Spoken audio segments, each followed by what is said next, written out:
First day one থেকে সে যদি মাথার মধ্যে প্রফিটেবিলিটির বিষয়টা মাথায় না রাখে তাহলে সে স্কেল করতে পারবে না এবং একটা সময় গিয়ে ঝরে পড়ে যাবে। কিউবি was our first brand. Similar টাইমে কিন্তু আমাদের কাছে প্রাণ এসেছিল, আমাদের কাছে নোকিয়া এসেছিল। এই টকিং টার্মসটা যদি না হয় শুরুতে, তাহলে মার্কেটিং ইন্ডাস্ট্রিতে টিকে থাকা সম্ভব না। স্টার্টআপ ইকোসিস্টেম এটাই হচ্ছে খেলা, যে আমি কোম্পানির ভ্যালুয়েশন করব, ভ্যালুয়েশনটা বাড়বে, ব্র্যান্ডিং খুব ভালো হবে, ব্যবসা হইলে হবে, না হলে না হবে, কোনো সমস্যা নাই। সো ব্যবসা is secondary, branding is the primary thing. সেই অ্যাপটার জন্য আমি ধরো 7 দিন চেয়েছি, কিন্তু ওইখানে ডোমেন এক্সপার্ট থাকার কারণে সে ক্যালকুলেশন করে দেখছে যেটা 3 দিনে করা সম্ভব। সে যে ডোমেনে কাজ করে সেই ডোমেনের এক্সপার্টাইজ তার নিজেরও থাকা লাগবে। 120 জন ছাত্র ছিল, তার মধ্যে আমার সিরিয়াল অলওয়েজ 120। খুব ভালো একজন মানুষকে তুমি গ্রো করলা, তৈরি করলা, সেই মানুষটা 2 বছর তোমার এখানে জব করলো, যখন সে তার পিক পয়েন্টে চলে যাবে, সে তার বেস্ট সময়টাতে আছে, এই সময় যদি সে তোমার কোম্পানি কুইট করে, দেন ইউ আর এ লুজার।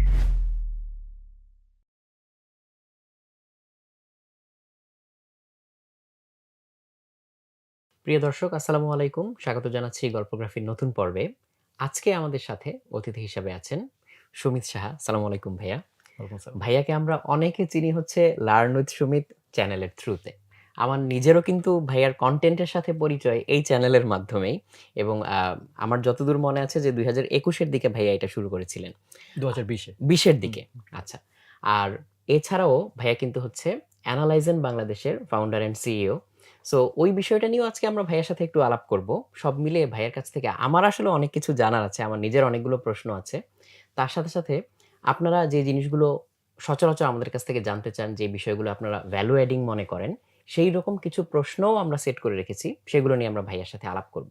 তবে এই আলাপের বাইরেও যদি আপনাদের কাছে মনে হয় যে ভাইয়ার কাছ থেকে আপনাদের আরো কিছু জানার আছে, বা আরো কোনো পয়েন্টস আপনারা রেইজ করতে চান, বরাবরের মতোই আপনারা কিন্তু আমাদের এই ভিডিওটা যখন পাবলিশ হবে কমেন্টসে আমাদেরকে বলতে পারেন, এবং রিলিভেন্ট সেই টকিং পয়েন্টস গুলো আমরা ভাইয়ার কাছে পৌঁছে দেওয়ার চেষ্টা করব, যাতে এর একটা কন্টিনিউশন আমরা হচ্ছে ভবিষ্যতে ধরে রাখতে পারি ইনশাল্লাহ। তো আর দেরি না করে আমি প্রথমেই ভাইয়ার কাছে চলে যাচ্ছি। ভাইয়া কেমন আছেন? আছি, ভালো আছি। আচ্ছা ভাইয়া, আলোচনা শুরু করার আগেই আপনার সাথে যে পয়েন্টস গুলো নিয়ে আলোচনা হচ্ছিল, তার মধ্যে একটা ছিল যে অ্যানালাইজেন বাংলাদেশ নিয়ে। সো অ্যানালাইজেন বাংলাদেশ তো একেবারে ফুল ফ্লেজড ডিজিটাল সলিউশনটাই দিয়ে থাকে। সো আপনারা যে ক্লায়েন্ট গুলো নিয়ে কাজ করেন, বিভিন্ন রকম ক্লায়েন্ট আছে, বিভিন্ন রকম প্রতিষ্ঠান আছে। প্রত্যেকটা ক্লায়েন্টের আবার হচ্ছে বিভিন্ন রকম ব্র্যান্ড পার্সোনা থাকে। যে একটা ব্র্যান্ডকে আমরা নির্দিষ্ট কিছু আইডিয়া বা ধারণার সাথে অ্যাসোসিয়েট করি কিন্তু মেন্টালি। যেমন লাইফবয়কে আমরা হচ্ছে যেই ধরনের জিনিসের সাথে অ্যাসোসিয়েট করব, আমরা হয়তো অন্য একটা ব্র্যান্ড, যেমন ধরা যাক মির্জাপুর চা, সেটাকে হয়তো অন্য কিছুর সাথে অ্যাসোসিয়েট করব। সো আপনারা যখন এই ধরনের ডিফারেন্ট ডিফারেন্ট ক্লায়েন্ট নিয়ে কাজ করেন, তখন তাদের নিয়ে আসলে অ্যানালাইসিসটা করেন কিভাবে, যে ওনাদের আসলে মার্কেটিং নিডটা কি, সেটা কিভাবে বেস্ট পসিবল ওয়েতে ফুলফিল করা যায়, এই রিসার্চটা কিভাবে হয়? আচ্ছা, থ্যাংক ইউ। খুবই কমপ্লেক্স প্রশ্ন। সো অনেক বড় হবে উত্তর, বাট আমি সংক্ষেপে দেওয়ার চেষ্টা করছি। সেটা হচ্ছে এটার 2টা ফেজ আছে। একটা হচ্ছে অ্যানালাইজেনের কারেন্ট অবস্থার কথা যদি আমি বলি, কারেন্ট অবস্থায় আমরা অলরেডি অর্গানাইজড। ওকে। বাট যেই প্রশ্নটা তুমি করেছো এইটা অনেক চ্যালেঞ্জিং ছিল যখন অ্যানালাইজেন শুরু করে। বিকজ এট দ্যাট টাইম আমাদের কাজ দরকার। হুম, হুম। ক্লায়েন্টেরও মানে ক্লায়েন্ট কিন্তু তখন আপার হ্যান্ডে আছে। ক্লায়েন্ট মনে করছে যে ওর এর তো কাজ দরকার, ওকে আমার মানে আমার খুব প্রেশার দিতে হবে। সো ক্লায়েন্টের এক্সপেকটেশন এবং প্লাস প্রেশার সবকিছু মিলে তখন ম্যানেজ করাটা আমাদের জন্য কঠিন ছিল। But right now it's very simple আমাদের জন্য, বিকজ আমাদের এখন অনেক প্রায় 15 বছরের একটা ইন্ডাস্ট্রি এক্সপিরিয়েন্স হয়ে গেছে। সেখানে প্রচুর এক্সপিরিয়েন্স মানুষজন টিমে আছে আমাদের। সো আমরা যেটা করি, আমরা ইন্ডাস্ট্রি অনুযায়ী ক্যাটাগরাইজ করে ফেলি। লাইক এফএমসিজি ইন্ডাস্ট্রি, যেমন তুমি লাইফ বয়ের কথা বললা, it falls under the FMCG industry. So FMCG আছে, যদি আমি এডটেকের কথা বলি এডটেক আছে, যদি স্টার্টআপ বলি স্টার্টআপ আছে, আরও যদি মাইক্রোতে ভাগ করতে চাই করতে পারি আমরা। সো হয় কি, ওই ওই মানে যখনই কোনো কাজ আসে দেখা যাচ্ছে যে সিমিলার কোনো কাজ আমরা এর আগে করেছি। সো তখন সেই কাজটা যেই এক্সিকিউটিভ করেছে বা যেই টিম করেছে তার কাছে আমরা ইনিশিয়াল একটা পেয়ে যাচ্ছি যে আমাদের প্রিভিয়াস এক্সপিরিয়েন্স এরকম ছিল। ধরো ফর এক্সাম্পল বিকাশ আমার ক্লায়েন্ট ছিল, এখন যদি আমার কাছে নগদ আসে, so it's very simple for us to understand the market, because we know the market. ঠিক আছে? সো বাংলাদেশে নর্মালি এটাই হয় যে একটা ব্র্যান্ড আছে, আমার সাথে কাজ করছে হয়তো 3 বছর, সে চলে গেছে, তার কোনো কম্পিটিটর ব্র্যান্ডকে আমি আবার অনবোর্ড করেছি, ওই এক্সপিরিয়েন্সটা আমার কাজে লাগছে। যদিও এটা এইভাবে বলা উচিত নয়, বাট অ্যাকচুয়ালি যদি আমি বলি ইটস অল অ্যাবাউট এক্সপিরিয়েন্স। ঠিক আছে? সো সেই এক্সপিরিয়েন্সটা এখন আমাদেরকে ভ্যালু দিচ্ছে। বাট শুরুর কথা যেটা বললাম, যেটা আসলে সবার জন্য মোর ইন্টারেস্টিং হবে, শুরুতে এটা খুবই চ্যালেঞ্জিং। এবং শুরুতে আমাদের অ্যাপ্রোচ যেটা ছিল যে আমরা জানতাম যে যেহেতু আমাদের খুব বেশি কোনো ব্যাকআপ ছিল না, যেহেতু একটা মার্কেটিং ইন্ডাস্ট্রি, এখানে অনেকে যারা আসে অনেক ব্যাকআপ নিয়ে আসে। লাইক খুব বড় কোনো সেলিব্রিটি, হ্যাঁ, হয়তো বিশাল কোনো স্টার ছিলেন, তিনি হয়তো একটা এজেন্সি খুলেছেন। কিন্তু আমরা তো এরকম কিছু ছিলাম না। সো আমাদেরকে মানুষ কাজ দিবে শুধুমাত্র আমাদের কাজ দিয়ে। সো কোয়ালিটিটা খুব ইম্পোর্টেন্ট। দ্যাটস ওয়াই আমরা যেটা করতাম চুজি হতাম। যে আমি টার্গেট করতাম যে আমি এই জায়গাটা আমি খুব ভালো বুঝি। যেমন আমাদের ইনিশিয়াল ক্লায়েন্ট ছিল হচ্ছে অজেরো ওয়্যারলেস ব্রডব্যান্ড লিমিটেড, যেটাকে কিউবি নামে চিনতো সবাই। Hmm, hmm, hmm. সো কিউবি ওয়াজ আওয়ার ফার্স্ট ব্র্যান্ড। কেন আমরা এটার সাথে কমফোর্টেবল ছিলাম? কারণ আমরা টেক ব্যাকগ্রাউন্ডের ছিলাম এবং কিউবির প্রথম ওয়াইম্যাক্স সার্ভিস প্রোভাইডার হিসেবে এসেছিল। সো ওই ব্যবসাটা আমরা এবং ওদের যে মার্কেটিং নিডটা ছিল সেটা আমরা কানেক্ট করতে পারছিলাম। সো দ্যাটস ওয়াই আমরা কমফোর্টেবল ছিলাম। আমরা ওই চ্যালেঞ্জটা নেই। কিন্তু সিমিলার টাইমে কিন্তু আমাদের কাছে প্রাণ এসেছিল, আমাদের কাছে নোকিয়া এসেছিল। We tried to onboard, but খুব বেশি যে এফোর্ট দিয়েছিলাম যে না আমি হয়তো এটা সামলাতে পারবো না, খুব বেশি সিরিয়াস ছিলাম না। রাদার দেন আমি কিউবির সাথে বেশি সিরিয়াস ছিলাম। এরপরে কিউবির পরে স্যামসাং আসলো, সেটাও একটা টেক কোম্পানি ছিল। সো আমরা কিন্তু ওইভাবে আমাদের এক্সপিরিয়েন্সটাকে গ্যাদার করেছি যে শুরুতে আমার যেটা কমফোর্ট জোন, সেই কমফোর্ট জোন দিয়ে আমি শুরু করেছি। সেই কমফোর্ট জোন দিয়ে আমি বেটার কাজ করতে পেরেছি, আমার আউটপুট বেটার এসছে, ততদিনে আমার নাম ডাকও হয়ে গেছে। এরপরে আমি আপার হ্যান্ডে চলে গেছি অ্যাজ অ্যান এজেন্সি। তখন যেটা হয়েছে, ক্লায়েন্ট আমার সাথে বসেছে, আমাকে ওই কমফোর্ট জোনটা দিয়েছে যে no you know marketing better than me, so এখন তুমি আমাকে বলো আমার কি করা উচিত। সবার আগে আমি যেটা সাজেস্ট করবো যে ক্লায়েন্টকে আসলে এই পজিশনে নিতে হবে যে you are the service provider এবং তুমি ওই সার্ভিসটা বেটার দিতে পারো ওর থেকে, দ্যাটস ওয়াই ও তোমার কাছে এসছে। এই টকিং টার্মসটা যদি না হয় হ্যাঁ, শুরুতে, হ্যাঁ। তাহলে মার্কেটিং ইন্ডাস্ট্রিতে টিকে থাকা সম্ভব না। So you have to go to the upper hand. ঠিক আছে, যে ক্লায়েন্ট যেন ফিল করে যে no he knows better than me. So এই জায়গায় যাওয়ার জন্য শুরুতে নিজের কমফোর্ট জোনে কাজ করো, যেই জিনিসটা তুমি ভালো বোঝো শুধু ওই ইন্ডাস্ট্রিতে কাজ করো, করে একটা ইম্প্যাক্ট করো, দেন মাল্টিভার্স জায়গাগুলোতে যাওয়া উচিত। এটা আমার সাজেশন থাকবে। তার মানে এখান থেকে আমরা যদি টেক অ্যাওয়ে পয়েন্ট নিতে চাই, তার মানে হচ্ছে যেই জায়গাটায় আমাদের অলরেডি একটা জানাশোনা আছে, কাইন্ড অফ আমরা হচ্ছে এই জায়গায় বলতে পারি যে আ অলিগলি চেনা আছে। হুম, সেই জায়গায় নিজের স্ট্রেংথ এক্সাক্টলি। টাকে আগে কাজে লাগানো। হ্যাঁ, হ্যাঁ। দেন আস্তে, আস্তে এক্সপ্লোর করতে এক্সপ্লোর হয়তোবা করতে, আরো করতে যাওয়া। এক্সপেরিয়েন্স হ্যাঁ, হবে। হুম। ভাই আপনার এই কথা থেকে আরেকটা জিনিস মাথায় আসলো। যে স্টার্টআপ এর কথা বললেন। আপনারা তো ওই স্টার্টআপটাকে হচ্ছে দাঁড় করাতে হয়েছে বা হচ্ছে এখনো অনেকে টেক স্টার্টআপ নিয়ে আসছে, বিভিন্ন অ্যাগ্রো স্টার্টআপ নিয়ে আসছে বিভিন্ন রকম। সো আ এই ইকোসিস্টেমটাকে আপনি কিভাবে দেখেন? এখানে হচ্ছে মূল ইম্পোর্টেন্ট জিনিসগুলো কোন জায়গায়? যেমন আপনি শুরুতে যেটা দিয়ে শুরু করেছেন যে খুব বেটার ওয়েতে সার্ভিস দেওয়াটাকে হচ্ছে প্রায়োরিটি নাম্বার 1 এ রাখা। হুম, আবার এখন দেখা যাচ্ছে যে অনেকে যেহেতু বাইরের ফান্ডিং আসা শুরু করেছে অনেক হুম, জায়গায়, হুম, অনেকগুলো কোম্পানি এরকম বাইরের ফান্ডিং নিয়ে কাজ করছে অলরেডি। সো ফান্ডিং কালেক্ট করার পিছনে অনেকে অনেক এনার্জি অ্যান্ড এফোর্ট দিচ্ছে। তারপরেও দেখা যাচ্ছে সব স্টার্টআপের স্টার্টটা কিন্তু স্মুথ হচ্ছে না। হুম। সো মোটা দাগে আপনার এক্সপেরিয়েন্স এ যা, যা দেখেছেন রিসেন্টলি সেগুলোতে আপনার কি মনে হয় যে কোন জায়গাটায় আসলে মিস্টেক বেশি হচ্ছে বা কোন জায়গাটায় আসলে নজরটা বেশি দেওয়া দরকার? Good question. এবং এইটা আমি শুরুতে একটা কনফিউশন ক্লিয়ার করতে চাই। সেটা হচ্ছে অ্যানালাইজেশন ওয়াজ ফর্মড ইন 2008। সো ওই সময় স্টার্টআপ ইকোসিস্টেম ছিল না। না, বা স্টার্টআপ কি জিনিস আমরা জানতাম না। না। So right from day one analysing was a business. এবং আমার কাছে বিজনেস এবং স্টার্টআপের মধ্যে সিম্পল ছোট্ট একটা থিন লাইন মনে হয় আমার কাছে। সেটা হচ্ছে বিজনেস হচ্ছে কি বলবো? স্টার্টআপের ক্ষেত্রে কি হয়? যে আমার একটা আইডিয়া আছে, আমার একটা প্ল্যান আছে। আমি এই কাজটা ভালো করে করতে পারি, but I don't have the fund. Hmm, so আমি ফান্ড রেইজ করব। আমার আগে ফান্ড আসবে, দেন আমি কাজটা করব। আর এক্সাক্টলি। বিজনেস হচ্ছে right from day one you have to think যে আমি যেটা করব সেটা আমাকে প্রফিট আনতে হবে। আমার ডে 2 তে আমার প্রফিট আসতে হবে। সেই প্রফিট থেকে কিছু টাকা সেভ করে আমি ফার্দার ইনভেস্ট করব। সো আমার ক্যাশ ফ্লো আমাকেই হ্যাঁ, রাইট ফ্রম ডে ওয়ান আমাকে থিংক করতে হবে। স্কেল আপটা আমাকে নিজেকে করতে নিজেকে হবে। করতে হবে। whereas স্টার্টআপ কি করবে? না, তুমি ২ বছর তোমার ফান্ড নিয়ে চিন্তা নাই। তোমাকে ফান্ড দিয়ে দিলাম, you focus on your idea. So this ছোট্ট থিন একটা লাইন। হুম, এবং এই থিন লাইনটাই সর্বনাশের মূল আমার কাছে মনে হয়। বিকজ একজন বিজনেসম্যানকে প্রচুর প্রেশার নিতে হবে। একজন বিজনেসম্যানের আসলে প্রফিটেবিলিটির চিন্তাটা যতদিন তার মধ্যে না ঢুকবে, সে যদি ফার্স্ট ডে 1 থেকে সে যদি মাথার মধ্যে প্রফিটেবিলিটির বিষয়টা মাথায় না রাখে, তাহলে সে স্কেল করতে পারবে না এবং একটা সময় গিয়ে ঝরে পড়ে যাবে। ১ম যেটা হয় বাংলাদেশের স্টার্টআপ গুলাতে, যখন আমি ফান্ড রেইজ করি, মানে ফান্ড রেইজিং ব্যাপারটাকে একটা ফ্যাশনের মতো করা হয়েছে। যে দেখবা যে যখনই কোনো কোম্পানি ফান্ড রেইজ করে, তখন সেলিব্রেট করে। হুম। পত্রিকায় নিউজ হয় যে অমুক কোম্পানি রেইজড এই ফান্ড। আমার কাছে মনে হয় একজন ভিখারি, হ্যাঁ, তাকে যদি আমি ভিক্ষা দিলাম অনেক, এটা সেলিব্রেট করার কিছু নাই। আমি তখন সেলিব্রেট করব যখন আমি ওই ইনভেস্টরকে বিদায় দিতে পারবো। বিদায় দিয়ে বলব যে নাও আমি আমার নিজের পায়ে দাঁড়াইছি। এটা আমার বাংলাদেশের একটা কোম্পানি, আমি নিজে দাঁড় করাইছি এবং এটা এখন নিজের টাকায় চলতে পারে। হ্যাঁ? রাদার দ্যান আমি একটা ফান্ড রেইজ করে আসলে যেটা হয়, আমি সেলিব্রেট করেই হয় কি, মানে আমার প্রেশারটা আমি ফিল করি না। আমার মনে হয় ২ বছর আমার চিন্তা নাই। এরপরে আমি কি করি? ব্র্যান্ডিং এ ফোকাস মানে করি। ফান্ড রেইজিং টাকেই তখন সাকসেস হিসাবে হ্যাঁ, ফান্ড রেইজিং আপনার ইনিশিয়াল সাকসেস হয়ে যায়। এবং এটার পরের যে ভুলটা আমাদের হয় সেটা হচ্ছে আমরা ব্র্যান্ডিংয়ে প্রচুর খরচ করে ফেলি। হ্যাঁ? যে ঠিক আছে আমার যেটা হয়েছে এবার আমি কি করব? আমার ভ্যালুয়েশন বাড়াবো। হ্যাঁ? সো সবাই না ভ্যালুয়েশন গেমটা খেলে হুম, স্টার্টআপ ইয়ে থেকে এবং আমি স্ট্রংলি বিলিভ করি একটা সময় বিলিভ করতাম যে স্টার্টআপ ফাউন্ডাররা এটা বোঝে না। পরে যখন দেখলাম যে মানুষগুলো স্টার্টআপ গুলো করছে তারা অনেক knowledgeable তাহলে এরা বোঝে না এটা তো ঠিক না। আসলে কাহিনীটা কি? তখন আমি রিয়ালাইজ করলাম তারা খুব ভালো করে বুঝে এবং ইটস a planned অ্যাকশন যে তারা ইচ্ছা করেই এই কাজটা করে যে it's a valuation game. Startup ecosystem এটাই হচ্ছে খেলা। যে আমি কোম্পানির ভ্যালুয়েশন করব। ভ্যালুয়েশনটা বাড়বে, ব্র্যান্ডিং খুব ভালো হবে। ব্যবসা হইলে হবে, না হলে না হবে। কোনো সমস্যা নাই। সো ব্যবসা is secondary, branding is the primary thing. তার মানে হ্যাঁ? ফিলোসফিটা তো আলাদা। ফিলোসফিটা অ্যাবসোলিউটলি আলাদা। সো যেহেতু আমি ওইভাবে কোম্পানি ফর্ম করি না, যার কারণে আমার স্টার্টআপ সম্পর্কে আইডিয়া নাই। বাট অ্যানালাইজেশন এর কথা যদি বলি, রাইট ফ্রম ডে ওয়ান আমি প্রফিটেবল ছিলাম। আমি যেই ব্যবসাটা করেছি, আমি যেই সার্ভিসটা দিতাম, সেই সার্ভিসটা করতে আমার যে খরচ হয়, তার থেকে একটা পার্সেন্টেজ প্রফিট রেখে আমি ক্লায়েন্টকে দিতাম। সোজা কথা একজন টঙের দোকানদার, সে চা বিক্রি করবে। তার যে ফিলোসফি, অ্যানালাইজেশনের সেম ফিলোসফি। সো আমি একটা নরমাল ইকোসিস্টেমে ছিলাম। দ্যাটস ওয়াই আমার এক্সপেরিয়েন্সটাও ওখানে এবং লার্ন উইথ সুমিতের কথাও যদি আমি হুম, বলি, হুম, হুম। এটাও একটা এডুকেশন একটা প্ল্যাটফর্ম। সেখানেও কিন্তু রাইট ফ্রম ডে ওয়ান আমি কিন্তু ব্যবসার জিনিসটা খেয়াল রেখেছি যে যেন এটা কখনো প্রফিটেবিলিটি থেকে বের না হয়। হ্যাঁ? কারণ আমি যদি মানুষকে শুধু ফ্রি কনটেন্ট দিয়ে যেতাম, শুধু ফ্রি দিয়ে যেতাম, প্রচুর ব্র্যান্ডিং হতো, মানুষ অনেক শ্রদ্ধা করত, সম্মান করত, ইটস ফাইন। বাট ৩ বছর পরে আমি আর টিকতে পারতাম না। আমি চলে যেতাম। তারপরে ১ বছরের মধ্যে মানুষ ভুলে যেত।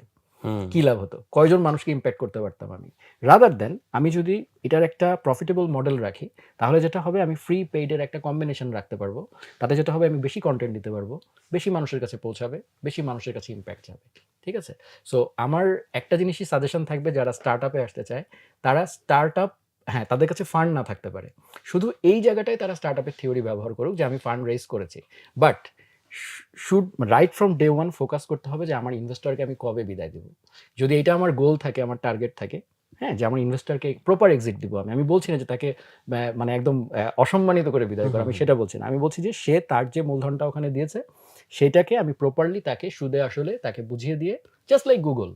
আমরা Google এর কথা বলি। সবাই বলে Google ওয়াজ এ স্টার্টআপ।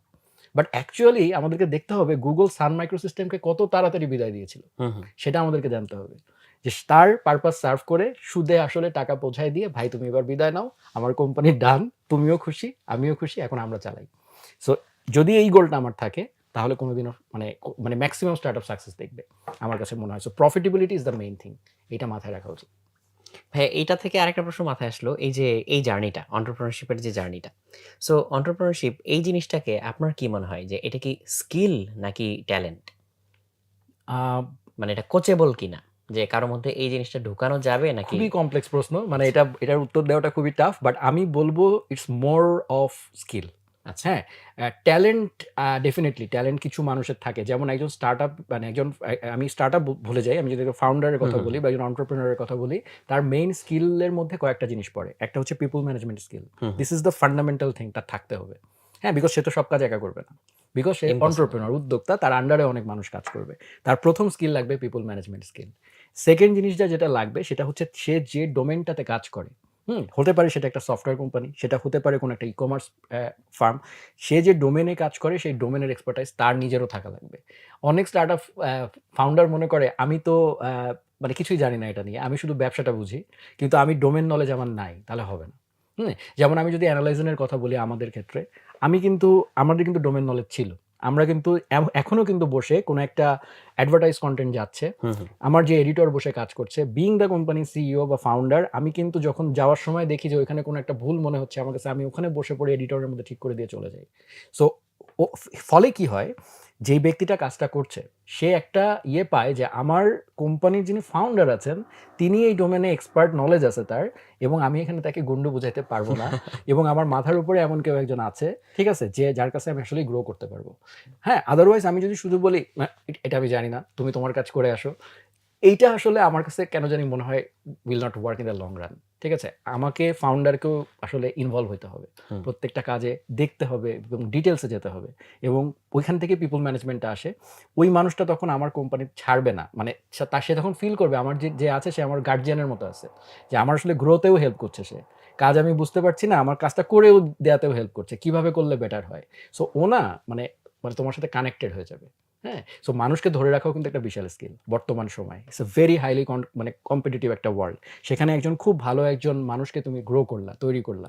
সেই মানুষটা ২ বছর তোমার এখানে জব করলো। হুম। যখন সে তার পিক পয়েন্টে চলে যাবে, সে তার বেস্ট সময়টাতে আছে। এই সময় যদি সে তোমার কোম্পানি কুইট করে, হ্যাঁ। Then you are a loser. হ্যাঁ? As an entrepreneur you are a loser. So এই জায়গাটাও কিন্তু মানে তৈরি করতে হবে। মানুষ কিন্তু শুধুমাত্র টাকার জন্য থাকে না। না। আমার ১৫ বছরের এক্সপেরিয়েন্সে আমি দেখেছি বেস্ট রিসোর্সেস সবসময় যে টাকার জন্য কোম্পানি ছেড়ে দেয় তা না। বিভিন্ন আদার কারণেও মানুষ কোম্পানি ছাড়ে। হ্যাঁ, হয়তো আরো ১০-১৫,০০০ টাকা কম পেলে সে কোম্পানি মানে বেশি পেলেও সে কোম্পানিটা ছাড়তো না, যদি তার অন্যান্য জিনিসগুলো ঠিক থাকতো। হ্যাঁ? সো ওই ব্যাপারগুলো কিন্তু খুবই ইম্পোর্টেন্ট একজন এন্টারপ্রেনিউর এর জন্য। whereas একজন যে জব করছে তার জন্য হয়তো শুধু নিজের দুনিয়াটুকু নিয়ে চিন্তা করলেই হয়। যে আমি ভালো থাকবো, আমি এটা করব, আমি ওটা করব। বাট এন্টারপ্রেনিউর এর হচ্ছে মাস শেষে বেতন দিতে হবে অমুককে। কোম্পানিটাকে আরো সামনের বছরে আমি কি করব সেই প্ল্যান করতে হবে। ক্লায়েন্টকে খুশি রাখতে হবে। So it's a very big thing আরকি। It's not that easy and it's not a fashion. Actually it's a trouble for you. মানে যেটা আসলে তোমাকে ফাইট করে যেতে হবে সবসময়।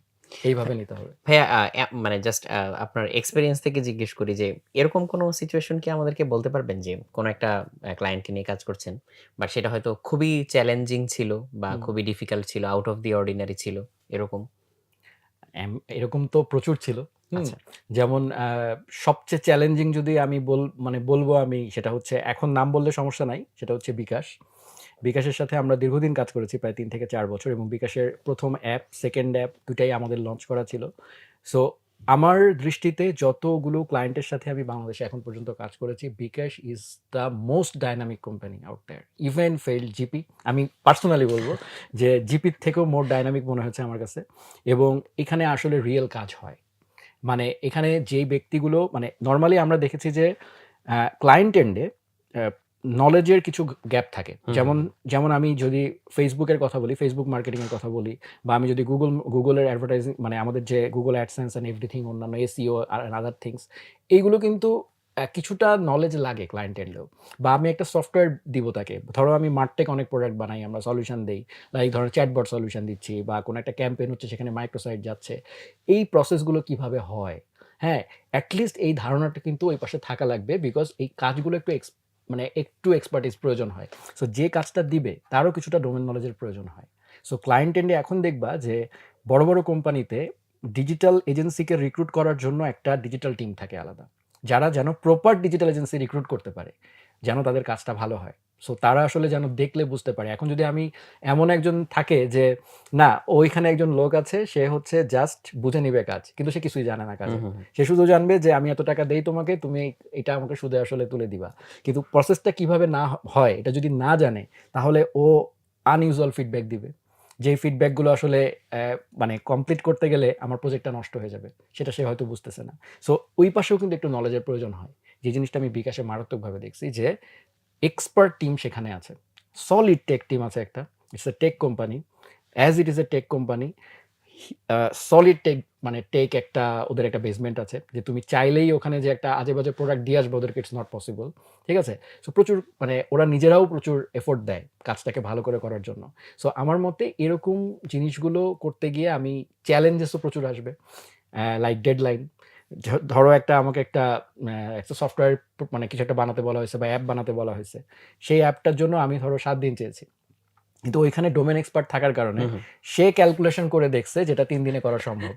সো তখন সে আমাকে স্টিম রোলার চালাইছে। সো এইটা আমি তার সাথে ফাইট করে পারি নাই বিকজ আই নো যে ওখানে যিনি আছেন তিনি একদম সলিড। হ্যাঁ? সো এই চ্যালেঞ্জটা আমি বিকাশে ফেস করেছি। আরো অনেক কোম্পানিতেই ফেস করেছি, ইউনিলিভারেও করেছি। অনেক ক্ষেত্রেই ডোমেইন এক্সপার্টরা থাকে।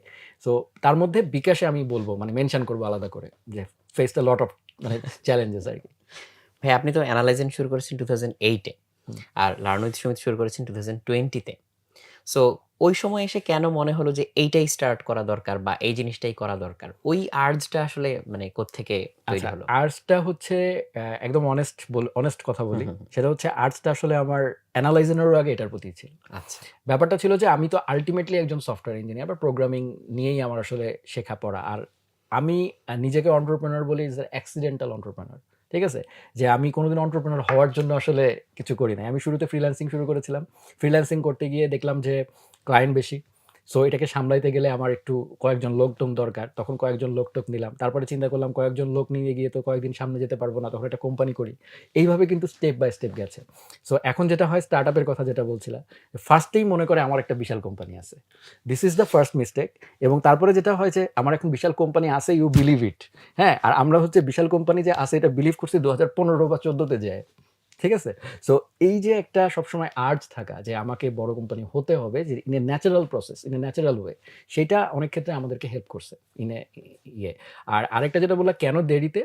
আমি যখন আম আ স্টুডেন্ট লাইফে খুব বেশি যে ওয়েল অফ ফ্যামিলি থেকে এসেছি তা না। সো অনেক অল্প বয়স থেকেই আমি ফ্যামিলির ইয়েতে কন্ট্রিবিউট করি। হুম, হুম, হুম। প্লাস আমার এডুকেশনে ফ্যামিলি তেমন কোনো খরচ করতে দেই নাই আরকি, করতে হয় নাই। সো বুয়েট লাইফে পুরা টিউশনি করতাম। ৮টা-১০টা টিউশনি করতাম। এবং সবসময় স্টুডেন্ট রেসপন্স খুব ভালো ছিল। মানে আমি পড়ানোটা এনজয় করতাম। এবং সবাই বলত, "you are very good at explaining things." আমি সানরাইজে ক্লাস নিয়েছি, ওমেগাতে ক্লাস নিয়েছি। সো খালি উদ্ভাসে নেওয়া হয় নাই আরকি। সো এই আরকি। তো এখন সব জায়গাতেই কিন্তু আমার স্টুডেন্টরা ভালো করত। এবং সবাই বলত যে, "আপনি মানে অনেক ভালো বোঝান।" সো ওইটা থেকে একটা কনফিডেন্স ছিল। এটা আমার ন্যাচারাল একটা ইয়ে ছিল। কিন্তু পেটের তাগিদে আসলে ওটা কখনো করা হয় নাই। মানে ওটাকে এক্সপ্রেস করা হয় নাই। মানে প্ল্যাটফর্ম পাই নাই কোনো।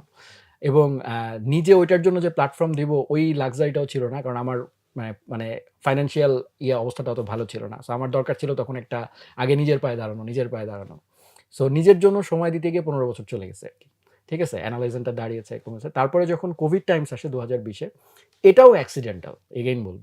যে আমি মনে করি না যে আমি একজন বিশাল একটা এডটেক প্ল্যাটফর্ম বানাবো বা এরকম কিছু। সো আমার ইয়েটা ছিল যে ঠিক আছে, আমার যেহেতু ওই জিনিসগুলো আছে একটু শেয়ার করি। তো ফ্রি টাইম আছে। শেয়ার করলাম। মানুষের রেসপন্স ভালো ছিল। মানুষ অ্যাকসেপ্ট করলো, আরো চাইলো। তো আরো দিলাম। আরো দিতে এখন এটাকে দেখলাম যে আরে অনেক হয়ে যাচ্ছে। এবার আবার একটু প্রসেসে আনা দরকার। তখন প্রসেস করতে যেয়ে আবার একটা কোম্পানি ফর্ম করলাম। ঠিক আছে, কি নামে করা যায়? Learn with Sumit. করে তারপরে এখন সেটা দিয়ে কি করা যায়? এটাকে কোম্পানি করলে সেটাকে প্রফিটেবল করতে হবে। কারণ সেটার সাথে বেশ কিছু মানুষজন আছে। সরকার তো ট্যাক্স তো ঠিকই নিয়ে যাবে, হুম, ভ্যাট হুম। তো ঠিকই নিয়ে যাবে। সো আমাকে তো একটা প্রপার চ্যানেলে আসতে হবে। সেজন্য এখন এটাকে একটা প্রসেসে নিয়ে এসে একটা কোম্পানি আকারে চেষ্টা করছি। এবং লার্নিং সুবিধা আমি বলব ইজ মোর ইমপ্যাক্টফুল প্রজেক্ট। মানে আমার অ্যানালাইজেন যেহেতু একটা মার্কেটিং কোম্পানি, অন্যের মার্কেটিং করি আমরা, নিজের মার্কেটিং কম হয়। যার কারণে হয়তো সাধারণ মানুষ অ্যানালাইজেনকে ওইভাবে চিনে না। কিন্তু বিজনেস যারা করে বা B2B অ্যাঙ্গেলে যারা চিন্তা করে তারা আমাদেরকে চিনে। আর লার্ন উইথ সুমিতকে সবাই চিনে। এর কারণ হচ্ছে এটা একটা কি বলবো, সবার সাথে কানেক্ট করে হ্যাঁ। আরকি। সো দ্যাটস ওয়াই আমি যদি বলি যে আমি এনজয় কোনটা বেশি করি, ডেফিনিটলি এখন লার্ন উইথ সুমিতকে বেশি এনজয় করি। Straightforward. হ্যাঁ? আর অ্যানালাইজেন হচ্ছে আমার পেটের যোগানটা দেয় আরকি। এটাই। ভাইয়া আপনার যদি ২ টা কোম্পানি নিয়ে বলি, অ্যানালাইজেন এবং লার্ন উইথ সুমিত। সো এখন টেকনোলজি যেহেতু আমরা দেখতে পাচ্ছি খুব র‍্যাপিডলি চেঞ্জিং। এই জায়গায় হচ্ছে আপনার প্রেডিকশন কি? লাইক হচ্ছে অদূর ভবিষ্যতে। মানে টু বি অনেস্ট ৫ বছর আগে আমরা হচ্ছে টেকনোলজির যেই পেসটা হচ্ছে মনে করতাম যে এইভাবে টেকনোলজি চেঞ্জ হচ্ছে বা হবে, এখন কিন্তু সেই পারসেপশন অনেকখানি চেঞ্জ হয়ে হুম, গিয়েছে অলরেডি। হুম। সো সামনেও যে এরকম হবে না বা আরো র‍্যাপিডলি ইভলভিং কিছু চলে আসবে না, সেটা আমরা হয়তো এখনই বলতে পারব না। সো এই জায়গায় আপনার স্ট্র্যাটেজি কি? মানে টেকনোলজিকে কত দ্রুত আপনি অ্যাডাপ্ট করছেন বা করতে চাচ্ছেন? বা আদৌ সেটা আ আপনার মন মতো হচ্ছে কিনা? আচ্ছা, আমি ভাই খুব বেশি অ্যা অ্যা ফিউচার ওরিয়েন্টেড মানুষ না। ফিউচার হুম, নিয়ে হুম, আমি খুব হুম। একটা চিন্তা করি না। মানে হুম, এটা আমার প্রিন্সিপাল। আমি সবসময় বর্তমানটা ভালো করে করতে চাই। এবং আমি যেটা বিলিভ করি যে আমি যদি বর্তমানটা ভালো করে করি, হুম। তাহলে যেটা হবে বর্তমানের স্কিলটা যদি আমার মানে বেসমেন্টটা ঠিক থাকে, ফিউচারে যেটা আসবে সেটা ওই বেসমেন্টের উপর দাঁড়াতে পারবে। রাইট। এটা আমি বিলিভ করি। সো যেমন আমি যদি প্রোগ্রামিং এর কথা বলি, প্রোগ্রামিং এর ফান্ডামেন্টাল কিন্তু দুনিয়াতে সারা জীবন সেমই থাকবে। হুম, ঠিক আছে? সো এরকম সব জায়গাতেই তাই। আমি যদি যেকোনো একটা বেসিক এডুকেশন এর কথা বলি, আমাদের প্রাইমারি এডুকেশন এর কথা বলি, এটা কিন্তু আমাদের বেসমেন্ট। যার প্রাইমারি এডুকেশনের বেসমেন্ট যত সলিড ছিল, সে তত সামনের দিনে তার চলতে সুবিধা হয়েছে। ঠিক আছে? সো আমি বিলিভ করি বর্তমানটা হচ্ছে আমার বেসমেন্ট। সো যেই টপিকটা নিয়ে আমি বর্তমানে কাজ করছি, সেই বর্তমানটা আমি অলওয়েজ ভালো করে করার চেষ্টা করি। এবং আমি বর্তমানটা করতে গিয়ে দেখেছি আজ থেকে ৫ বছর আগে যেটাকে আমি ফিউচার মনে করতাম, সেটা এখন আমার বর্তমান। আমার সমস্যা হচ্ছে না। আচ্ছা। বিকজ ওই সময় কাজটা আমি ভালো করে করছিলাম। ওই বেসমেন্টের উপরে আমার বর্তমান দাঁড়ায় আছে। মানে So always future will stand upon the present. So হ্যাঁ, হ্যাঁ, that's হ্যাঁ। why do your present very well. আর প্রেডিকশনটা আমার মতে হুম, চা হুম। খেতে, খেতে বন্ধুদের আড্ডায় বা বাসের মধ্যে, হুম? এই প্রেডিকশনটা আমার মনে হয় ক্যাজুয়ালি করাটাই বেটার। হ্যাঁ? Don't take it that much serious যে আয় হায় আমাকে তো এআই আসতেছে, এক্সাক্টলি। আমাকে মনে হয় খেয়ে ফেলবে। No, don't do that. Do your present very well. দেখবা যে একটা সময় ফিউচার যদি তুমি তোমার বেসমেন্টটা ঠিক থাকে, তুমি আস্তে আস্তে অ্যাডাপ্ট করে ফেলতে পারবে। কারণ মানুষের থেকে অ্যাডাপটিভ আর দুনিয়াতে কিছু নাই। অন্য কোনো প্রাণী মানুষের মতো এত অ্যাডাপটিভ না। হ্যাঁ, সো যদি একজন সলিড মানুষ থাকে, সে যদি তার কাজটা ঠিক মতো করে, আমি আই বিলিভ করি অ্যাডাপ্ট করতে পারবে। আর টেকনোলজির ক্ষেত্রে ডেফিনেটলি ইটস ভেরি মানে খুব ফ্রিকোয়েন্টলি চেঞ্জ হয়। সো আমি বলব যে বর্তমান সময়ে ইন্টারনেটের যে অ্যাক্সেসগুলো আছে সেটাকে প্রপারলি একটু ইউজ করা। লাইক আমি যে কনটেন্টগুলো দেখছি, মানে কোন কনটেন্ট আমি কনজিউম করছি, আমার অ্যাটেনশনটা আমি কোন দিকে দিচ্ছি, এগুলোকে যদি আমরা একটু অর্গানাইজড ওয়েতে লিমিটেড করে ফেলি। লাইক আমি যখন ফেসবুকে ঢুকি বা ইনস্টাগ্রামে ঢুকে কিছু মানুষ এসে শুধু মডেল দেখবে। হুম। আর আমার ঢুকলে আমিও মডেল দেখি, কিছু করার নাই কারণ ওখানে মডেল বেশি। কিন্তু তার পাশাপাশি আমি প্রচুর কনটেন্টে ফলো দিয়ে রাখি যেগুলো আসলে আমার সাথে রেলেভেন্ট। সো দেখা যাচ্ছে আমি যদি ইনস্টাগ্রাম ফিডটা আমি 10 মিনিট স্ক্রল করি, আমার কাছে অলরেডি অনেক ইনফরমেশন চলে আসছে যে নতুন কি এআই টুল আসলো, নতুন কি প্রোডাক্ট আসতেছে, কোন স্টার্টআপ এখন কোন বিজনেস আইডিয়াটা এখন কাজ করতেছে, আমার সামনে অটোমেটিক আসতেছে। অনেকে বলে যে আপনি এত জিনিসের সাথে আপডেটেড থাকেন কেমন করে?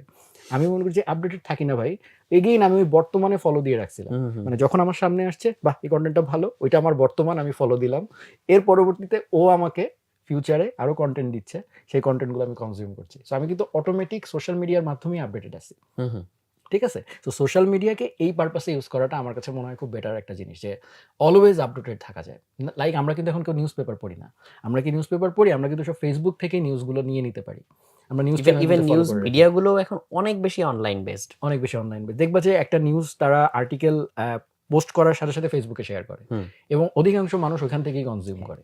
সো যে ছেলেটা টেকে আছে, সে টেক রিলেটেড বিভিন্ন জিনিসে তার রেলেভেন্ট ক্যাটাগরিতে সে ইয়ে করে রাখবে, সাবস্ক্রাইব করে রাখবে এবং যেগুলো তার সাথে রেলেভেন্ট না সেগুলোকে সে পারলে আনফলো করে রাখবে।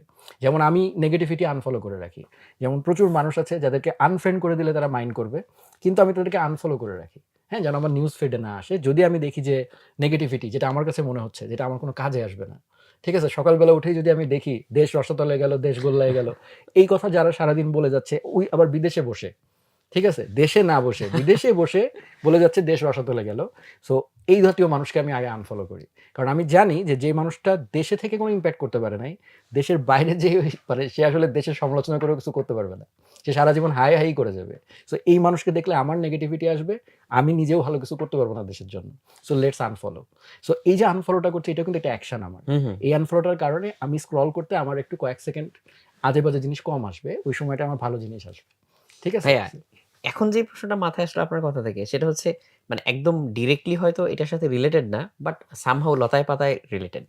সেটা হচ্ছে যেহেতু ট্র্যাডিশনাল যে শিক্ষা পদ্ধতি বা হচ্ছে একটা ইনস্টিটিউশনালাইজড যে এডুকেশন, সেইখানে কিন্তু কারিকুলাম বলেন বা ইনফ্রাস্ট্রাকচার বলেন, অত র‍্যাপিডলি কিন্তু চেঞ্জ করা হুম, পসিবল না। না। বিকজ এটা একটা মানে হিউমাঙ্গাস একটা হচ্ছে স্ট্রাকচার।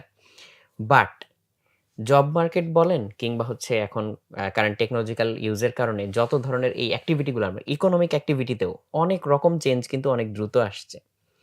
সো যারা লার্নার, যারা এখনো স্টুডেন্ট, এরপরে তারা হচ্ছে আর্লি ক্যারিয়ারে ঢুকবে বা এরপর হয়তো কেউ এন্টারপ্রেনারশিপ এ যাবে। সো লার্নিং এর সময় তাহলে কোন জিনিসগুলা বেশি মাথায় রাখা উচিত? যদি সে একটা ক্যারিয়ার ওরিয়েন্টেড চিন্তা করতে চায়। হুম। বিকজ ওই একই ট্র্যাডিশনাল ওয়েতে গিয়ে যদি সে ওইটাকেই ফলো করে, অন্য কিছু ফলো না করে, দেন হতে পারে যে তখন রিয়ালিটি আর তার যে এক্সপেকটেশন তার মধ্যে একটা রিফট তৈরি হবে। হুম। সো এইটাকে কিভাবে ট্যাকেল দেওয়া যায়? এটা খুবই ইম্পোর্টেন্ট একটা কথা এবং এইটা আমার ক্ষেত্রে বাই গড গ্রেস এটা ন্যাচারালি হয়ে গেছিল। কারণ আমি একাডেমিক লাইফে খুবই বাজে স্টুডেন্ট ছিলাম। ইট ডাজন্ট মিন যে আমি সবাইকে বাজে স্টুডেন্ট থাকতে বলতেছি। আমি বুয়েটে যখন ভর্তি হই, আমি ১ম ৩ বছর আমাকে খুঁজেই পাওয়া যায়নি। ১২০ জন ছাত্র ছিল। তার মধ্যে আমার সিরিয়াল অলওয়েজ ১২০, ঠিক আছে? এবং অনেক সময় আমি অনেক সাবজেক্টে পাস করতে পারতাম না। যেমন সি প্রোগ্রামিং সিতে না, সি প্লাস প্লাসে আমি পাস করতে দেরি হয়েছিল। তো এই যে যখন ৩ বছর বাই ন্যাচারাল প্রসেসে আমি পিছিয়ে গেছিলাম। একাডেমিক থেকে আমি ডিটাচড হয়ে গেছিলাম। তারপরে আমি hopeless. Then I went to my seniors. Intelligently আমার একটা জিনিস ছিল, একটা ইনস্টিংক্ট ছিল, যে ইনস্টিংক্টে আমি ভালো ছাত্রদের কাছে যাই নাই। কারণ আমি জানি ভালো ছাত্রদের কাছে এটা সলিউশন আমি পাবো না। Let's go to the seniors who are way behind কিন্তু দে আর হ্যাপি। হ্যাঁ, তার মানে তুমি হ্যাপি কেন? তুমি তো ভাই ফেল করো, তাহলে কেন হ্যাপি? যখন গেলাম তখন আমি রিয়েলিটি চেকটা আমার ওখানে হলো যে ভাই একাডেমিক লাইফে তুমি যেটা শিখেছো এখানেই তোমার লাইফ শেষ না। তুমি যখন প্র্যাকটিক্যাল লাইফে যাবা, সেই প্র্যাকটিক্যাল লাইফে তুমি ডিফারেন্ট জিনিস নিয়ে কাজ করতে হবে তোমাকে। সো তুমি যে পিছায় পড়ছো, তুমি যদি এখন এখান থেকে আবার ওই প্র্যাকটিক্যাল জিনিসটাই শুধু শেখো, তাহলে you will go ahead of those people আরকি। সো আমি তখন ওই শর্টকাটটা নেই। এটা ইন এ সেন্স শর্টকাট বলব যে হ্যাঁ, আমার ওই দিকে কম ছিল। বাট আমি তখন প্র্যাকটিক্যাল লার্নিং গুলোর দিকে ফোকাস করলাম। অনেকগুলো প্র্যাকটিক্যাল লার্নিং থাকতে পারে। যেমন ওই সময় ওয়েব ডেভেলপমেন্ট ছিল, যেটা আমাদের একাডেমিকে শেখানো হতো না। মোবাইল অ্যাপস ডেভেলপমেন্ট ছিল, যেটা আমাদের একাডেমিক্সে শেখানো হতো না। গেম ডেভেলপমেন্ট ছিল, যেটা আমাদের একাডেমিক্সে শেখানো হতো না। সো তখন আমি রিয়ালাইজ করলাম করব এগুলো, তাহলে এগুলো কেন শেখানো হচ্ছে না? হ্যাঁ, ওই সময় রাগ হতো যে এডুকেশন সিস্টেম খারাপ। তখন আমার মনে হতো যে শিক্ষা ব্যবস্থাটা হচ্ছে রং। এটা তো আমাদেরকে কেন ওয়েস্ট করলো? আমার ৩ টা বছর মনে হয় ওয়েস্ট করছে বুয়েট। খুব রাগ হতো তখন। এবং আমি তখন মানে ফোকাস করলাম ওই প্র্যাকটিক্যাল লার্নিং গুলার দিকে। কিন্তু আজকে এই বয়সটা এসে যখন আমার ম্যাচুরিটি হয়েছে, তখন আমি একজন স্টুডেন্ট। আজকে ম্যাচিউরড সিচুয়েশনে আমি চিন্তা করি যে আমাকে যদি বুয়েট চালাতে দেওয়া হতো, বা আমাকে যদি এরকম একটা পাবলিক ইউনিভার্সিটির ম্যানেজমেন্ট সামলাতে দেওয়া হতো, বা এডুকেশন মিনিস্টার যদি আমি হতাম, বা আমি যদি এডুকেশন সেক্রেটারি হইতাম, আমি কি করতাম? আমি প্র্যাকটিক্যাল লার্নিং এর জন্য কি করতাম? আমি কিন্তু এইটাই করতাম, যেটা করছে ওরা।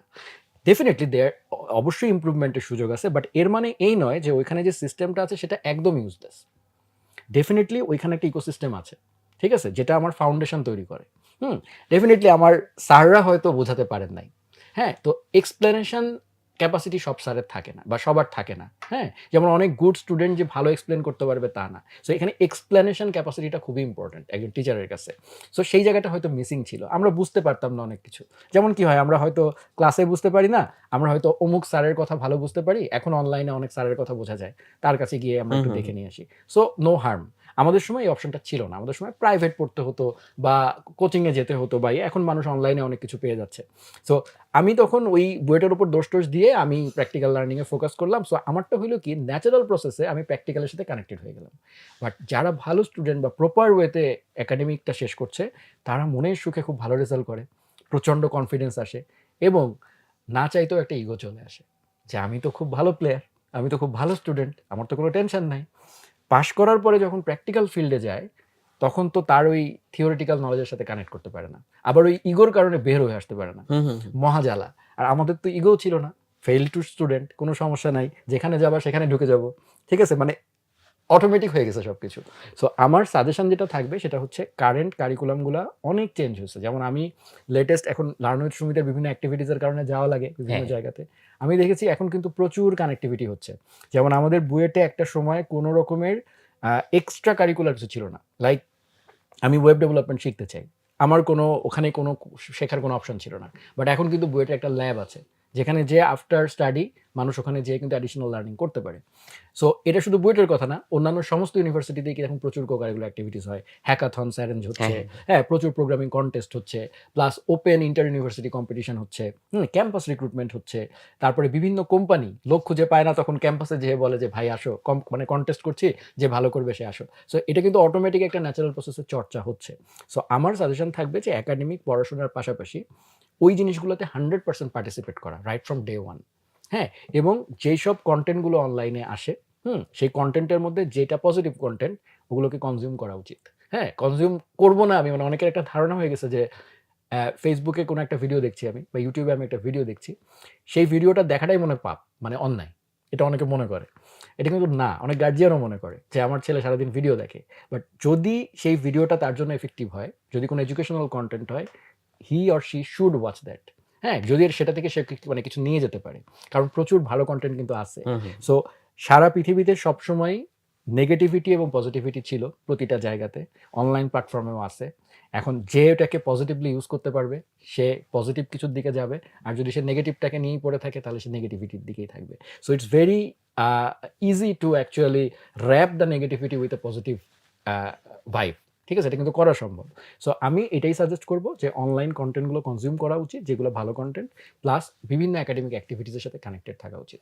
এটা কিন্তু ভাই আমারও এক্সপেরিয়েন্স। মানে বুয়েটে থাকাকালীন হচ্ছে যত কম্পিটিশনে আমি অংশগ্রহণ করেছি, লাইক হচ্ছে শুরুতে আমার ওই যে সি প্রোগ্রামিং এ মেমোরি ব্লক, এটা সেটা হ্যান-ত্যান রেজিস্টার, এগুলা থিওরিটিক্যালি করে হচ্ছে আমার মাথায় যতটুকু ঢুকেছিল বা যতটুকু আমি ওটাতে দক্ষ ছিলাম, পরে যখন রোবোটিক্স কম্পিটিশনে গিয়ে একটা বেয়ার মাইক্রো কন্ট্রোলার নিজে হাতে যখন এক্সাক্টলি, কোড করতে হলো, এবং তাও হচ্ছে আবার রিসোর্স লিমিটেড, র্যাম নাই, র্যাম ওইখানে নাই। হচ্ছে জায়গা নাই, তাহলে আমাকে এমন ইফিসিয়েন্টলি কোড করতে হবে, এগুলো আমার নিজেই পারতে হবে। হুম, সো ওই সময় কিন্তু একটা মানে সাডেন বুস্ট পেয়েছিলাম। হুম, সো ওই যে তখন আমার মধ্যে জিনিসটা কাজ করলো যে না, এই কম্পিটিশন গুলোতে অংশগ্রহণ করতে হবে, এইটা অ্যাকচুয়ালি আমাকে একটা মানে কম্পিটিটিভ এজ অ্যাবসোলিউটলি, দিয়েছিল। এটা এটা অ্যাবসোলিউটলি, ট্রু। So absolutely. এই জায়গাগুলোতে আসলেই মনে হয় ফোকাস সো দেওয়া আমি উচিত। তো বলব রাদার এখনকার জেনারেশন অনেক ব্লেসড। আমরা তো আসলে ইনফরমেশনই পেতাম না। তোমরা হ্যাঁ, তাও হ্যাঁ। কিছুটা পাইছো। আমাদের সময় ভালো ইন্টারনেট ছিল না। আমাদের সময় আইআইসিটি আমাদের যে ল্যাবটা ছিল সেখানে একটা কার্ড করতে হতো। সেই কার্ডে দিলে আমাকে লিমিটেড কিছু সময়ের জন্য ইন্টারনেট ব্যবহার করতে তাও দিত। অনেক স্লো। 2 কেবিপিএস, 4 কেবিপিএস মানে বড় কেবিপিএস আরকি। সো ওইটা ছিল। সো ওটা দিয়ে একটা মাইক্রোসফট ওয়ার্ড ডকুমেন্ট করতে যেয়ে মানে ডাউনলোড করতে দিয়ে বের হয়ে যেতে হতো। পরে অনেকক্ষণ পরে ওটা শেষ হতো, তারপরে নিয়ে আসতে হতো। সো এইভাবে আমরা কনটেন্ট খুঁজে বের করছি। আর এখন মানুষ কনটেন্টের সাগরে ডুবে আছে। যার কারণে না খুঁজে পাচ্ছে না কোনটা ছেড়ে কোনটা নিবে, কোনটা ছেড়ে কোনটা নিবে। সো শাইনি অবজেক্ট সিনড্রোম হচ্ছে হুম, যে হুম, হুম। যেটা চকচক করতেছে ওটা নিচ্ছে। হ্যাঁ? আর যে ফ্রড বা যে আসলে খারাপ জিনিস বিক্রি করবে সেই বেশি চকচক করাবে।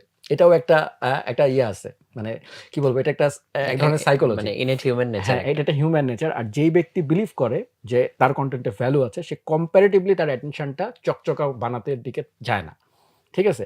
আর আমার মতো যদি হয়, হ্যাঁ? যে আসলে এদিকেও আছে ওদিকেও আছে। কারণ আমি তো মার্কেটিং এর লোক। তখন আমি একটু ব্যালেন্স করার চেষ্টা করি। একটু চকচকাও রাখার চেষ্টা করি, ইয়ে করার চেষ্টা করি। বাট খুব কম মানুষই সেটা করে আরকি।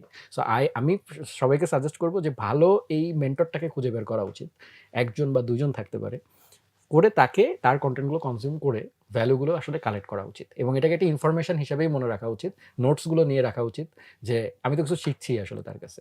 ঠিক আছে? আমার ইন্টারনেট যাচ্ছে বা যেটাই হচ্ছে। সো আমি ওই সময় একটা বলিউড মুভি দেখার থেকে বা একটা গান শুনবো অবশ্যই ভাল লাগলে অবসর সময় শুনবো। বাট ট্রাফিক জ্যামে বসে আছি। সো আমি কিছু কনটেন্ট থেকে যদি কিছু শিখতে পারি বা একটা পডকাস্ট থেকে যদি আমি কিছু রিয়াল লাইফ এক্সপেরিয়েন্স পাই, ওয়াই নট? হ্যাঁ, এখন রিয়াল লাইফ এক্সপেরিয়েন্স গুলারই গ্যাপ আছে কিন্তু মার্কেটে। সব রোবট আমরা মার্কেটে পাই। ব্যবসা করতে যেয়ে দেখি তো প্রচুর মানুষ আসে। কয়েকটা রোবট হেঁটে চলে আসতেছে। হ্যাঁ? আমরা কিন্তু কমফোর্টেবল ফিল করি না তাদের সাথে কাজ করতে। আমরা তাদের সাথে কমফোর্টেবল ফিল করি যারা ওপেন হয়, যাদের কমিউনিকেশন ভালো থাকে, যারা ফ্রি অ্যান্ড ফ্র্যাঙ্ক কথা বলতে পারে। স্কিল পরেই আসে আসলে। হুম। আগে ফার্স্ট ইমপ্রেশনটা তৈরি হয় কিন্তু তোমার কমিউনিকেশন, তোমার অ্যাপ্রোচ, তোমার মাইন্ডসেট, স্ট্রেংথ, তুমি সলিড কিনা, স্ট্রং কিনা, এই জিনিসগুলো কিন্তু খুব বেশি ইম্পোর্টেন্ট। এক্সাক্টলি। ঠিক আছে? ভাইয়া, আমরা একদম আমাদের আজকে সময়ের শেষ প্রান্তে চলে এসেছি। আসলে এই আলোচনাটা চালিয়ে গেলে এরকম আরো অনেক টকিং পয়েন্টস আসতো। But absolutely. যেহেতু আমাদেরকে শেষ করতে হবে, এইজন্য আমরা শেষ করছি আরকি। ভাইয়া, যাওয়ার আগে আমাদের অডিয়েন্স যারা, মোস্টলি অনেকে স্টুডেন্ট আছে এখনো, অনেকে হয়তো আর্লি ক্যারিয়ারে আছে, অনেকে আবার হয়তো টুকটাক এন্টারপ্রেনিউরশিপ নিয়ে কাজ করছে। হুম।